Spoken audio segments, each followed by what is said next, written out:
Dans ce tuto, je vais t'expliquer comment tu vas pouvoir faire pour modifier une photo que tu as prise à partir du microscope et qui est dans ta galerie photo ou une photo qui est directement dans la galerie de ton iPad. Il va falloir que tu ailles chercher l'icône qui est l'icône photo, donc en bas ici, la petite fleur de toutes les couleurs, ou alors elle peut être directement sur la page d'accueil de ta tablette.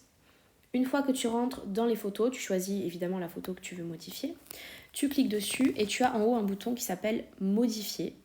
Donc tu vas pouvoir de la même façon aller cliquer dessus. On voit très bien que c'est une photo prise du microscope, vu que tu as vu le oculaire et la partie noire à côté. Donc tu cliques là sur le bouton modifier.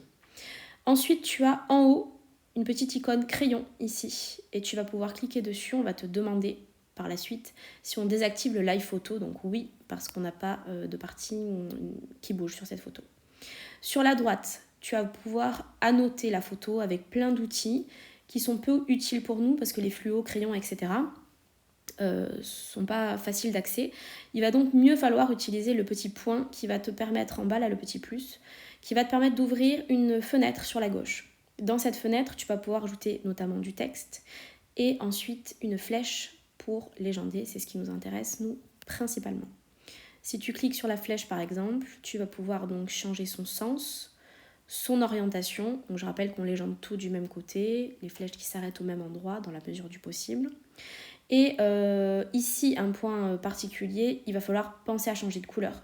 Parce que sinon, ta flèche noire sur le noir, elle sera peu visible et donc le légendage de mauvaise qualité. Ensuite, il faut écrire le nom. Donc là, ici, on est sur des spores de sporanges de fougères. Si tu cliques sur la zone de texte, elle apparaît au milieu. Tu double-cliques à l'intérieur et tu peux soit effacer, soit directement écrire sport. Cette zone de texte, tu vas pouvoir la déplacer où tu veux. Donc ici, au bout de la flèche. Et n'oublie pas surtout de changer la couleur, comme j'ai dit tout à l'heure, sinon ça va être peu lisible. Ensuite, tu peux cliquer sur OK pour valider. Dans la deuxième fenêtre, tu recliques sur OK après avoir tout légendé et ton image s'affiche dans ta galerie.